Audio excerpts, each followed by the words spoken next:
atur kamera dulu guys.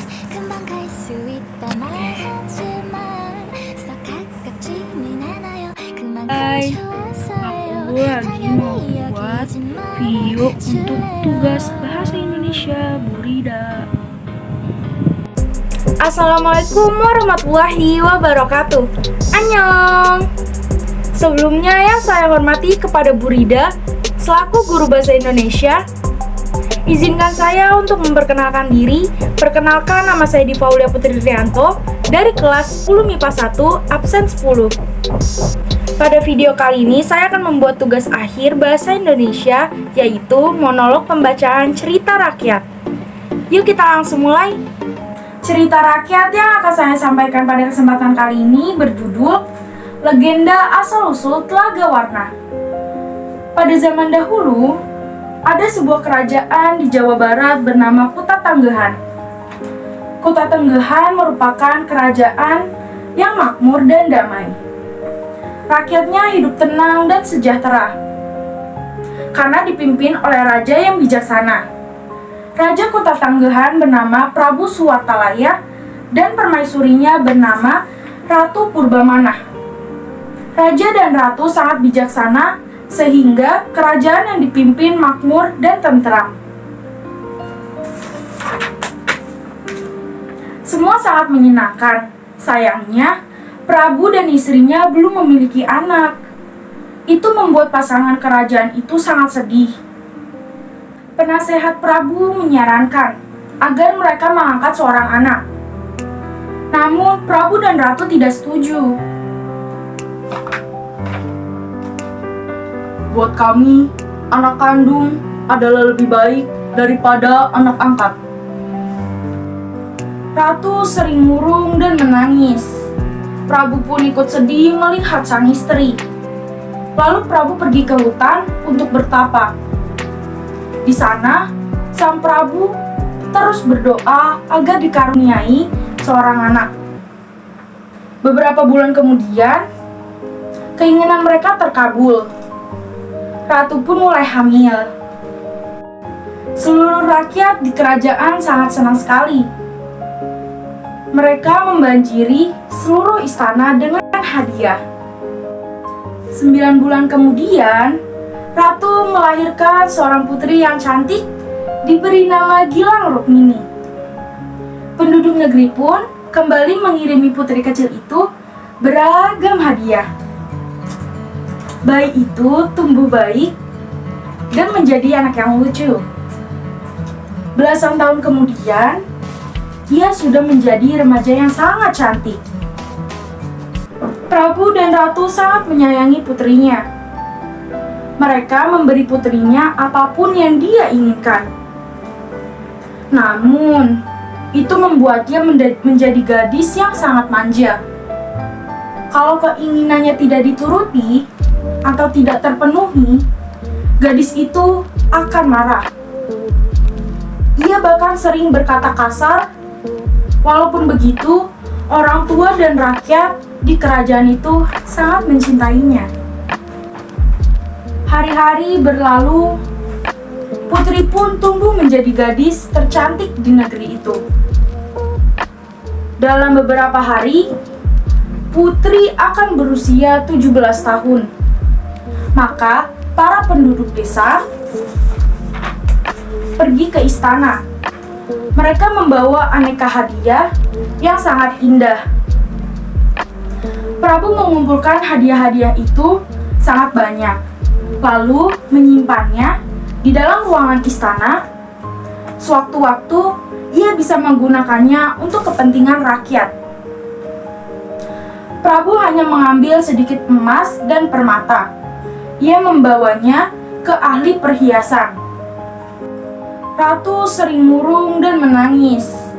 Prabu pun ikut sedih melihat sang istri. Lalu Prabu pergi ke hutan untuk bertapa. Di sana, sang Prabu terus berdoa agar dikaruniai seorang anak.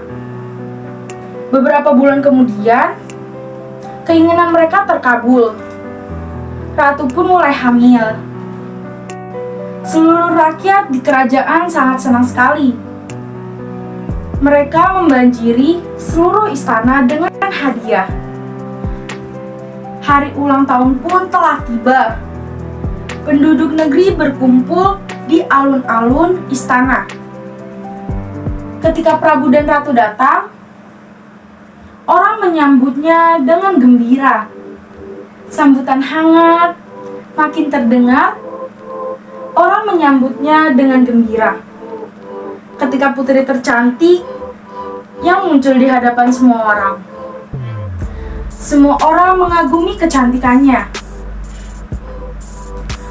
Prabu lalu bangkit dari kursinya. Kalung yang indah sudah dipegangnya. Halo guys, sekarang ceritanya lagi buat jadi Prabu Suwartalaya. Keren kan?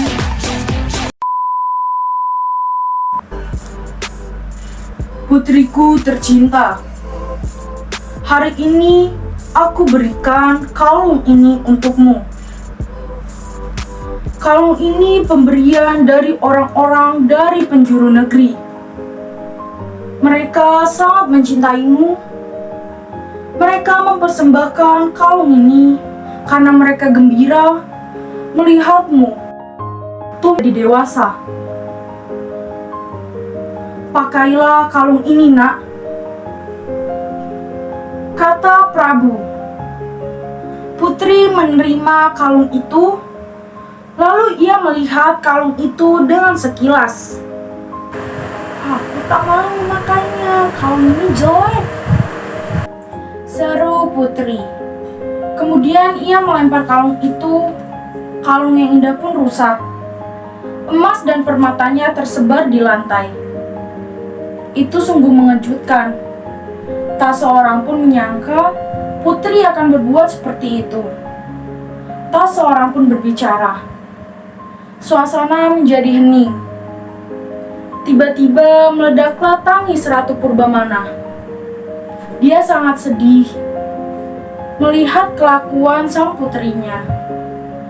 Akhirnya, semua pun ikut meneteskan air mata. Hingga istana pun dibanjiri oleh air mata mereka. Mereka terus menangis hingga air mata mereka membanjiri seluruh istana. Dan tiba-tiba saja, dari dalam tanah pun keluar air yang sangat deras. Makin lama makin banyak. Hingga akhirnya kerajaan kota Tanggehan tenggelam. Dan terciptalah sebuah danau yang sangat indah. Di hari yang cerah, kita bisa melihat danau itu penuh dengan warna-warni. Warna itu berasal dari bayangan hutan, tanaman, bunga-bunga, langit. Namun, orang mengatakan warna-warna itu berasal dari kalung putri yang tersebar di dasar telaga. Itu dia video yang bisa saya sampaikan untuk tugas akhir bahasa Indonesia. Mohon maaf jika ada kesalahan kata atau kalimat yang kurang berkenan untuk didengar. Kurang lebihnya mohon maaf. Sekian, terima kasih. Saya tutup dengan hormat. Wassalamualaikum warahmatullahi wabarakatuh. Annyeong.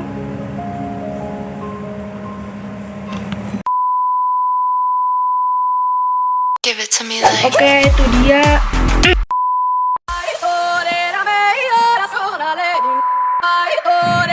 Walau lemah hati lesu, tapi kita harus tetap bersemangat.